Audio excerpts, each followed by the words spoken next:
गांव भीष्मपुर की सुबह थी। धूप चढ़ चुकी थी। खेतों में काम शुरू हो चुका था और सड़क किनारे चाय की दुकान पर चार लोग बैठकर गपशप में लगे थे।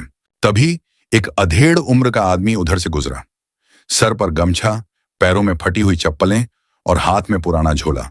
चेहरे पर धूप की लकीरें और चाल में थकान। चाय वाले ने कनखियों से उसे देखा और पूछा, लगता है बाहर से आए हैं, कोई रिश्तेदार के यहां? उसने मुस्कुराकर कहा, नहीं भैया, नया किसान हूं, कुछ जमीन लीज पर ली है, अब लोन के लिए बैंक जा रहा हूं। नाम है राम प्रसाद। चाय वाले ने सिर हिलाया। बैंक? हाँ ठीक है, लेकिन संभल के, वहां तो बिना चढ़ावा के कुछ मिलता नहीं, समझ गए ना? राम प्रसाद ने सिर झुका लिया और बिना कुछ कहे आगे बढ़ गया। पर किसी को नहीं पता था कि ये राम प्रसाद असल में जिले के कलेक्टर राघवेंद्र सिंह हैं, जो पिछले 4 दिन से इस गांव में किसान बनकर रह रहे हैं, सिस्टम के काले सच को अपनी आंखों से देखने के लिए। भीष्मपुर सहकारी बैंक, पुरानी बिल्डिंग, सीलन लगी दीवारें और अंदर रिश्वत की गर्मी। बैंक मैनेजर अपनी कुर्सी पर बैठा था, चाय पीता हुआ, और सामने खड़ा एक असली गरीब किसान, फटे दस्तावेज पकड़े, उम्मीदों के सहारे। मैनेजर बोला, देखिए काका, आपके पेपर ठीक हैं, लेकिन लोन पास कराने के लिए ऊपर भी खिलाना पड़ता है, आपसे 5,000 लगेंगे। किसान ने कांपते हाथों से जेब टटोली। पर साहब, घर में तो 500 भी नहीं है, खेत गिरवी रखने को तैयार हूं। मैनेजर ने फाइल बंद कर दी। फिर तो अगली बार आना काका, जब जेब भरी हो। बैंक का बाबू हंस पड़ा। हर कोई किसान बन के मुफ्त में पैसा चाहता है। तभी अंदर एक और किसान आता है, वही राम प्रसाद, शांत, संयमी, पर उसकी आंखें हर बात रिकॉर्ड कर रही थीं। दिमाग चल रहा था और दिल धधक रहा था। मैनेजर ने राम प्रसाद से भी वही कहा, देखिए राम प्रसाद जी, आपका फॉर्म तो ठीक है, बस प्रोसेसिंग फीस दे दीजिए, 5,000। राम प्रसाद ने गहरी सांस ली।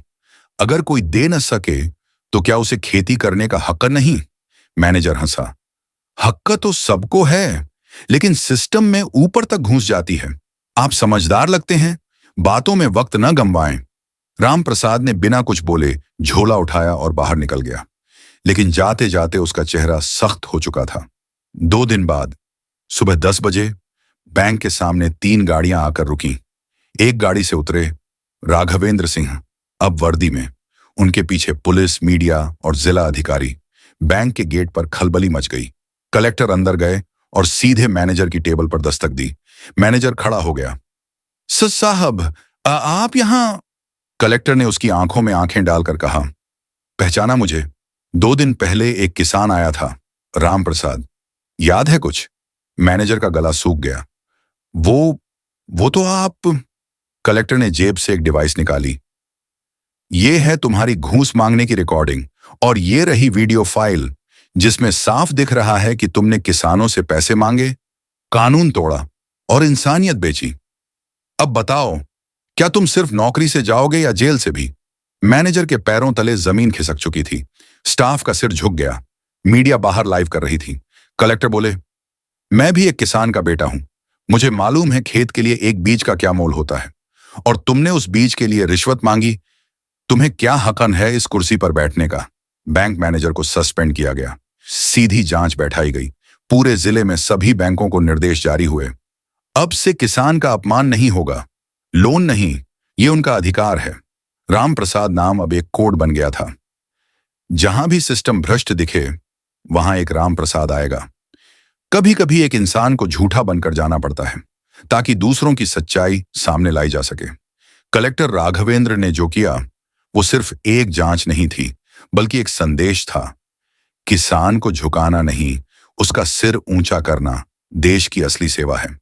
अगर आपको भी लगता है कि किसान को लोन नहीं, इज्जत मिलनी चाहिए, तो इस वीडियो को लाइक करें, शेयर करें और कमेंट करें। जय किसान।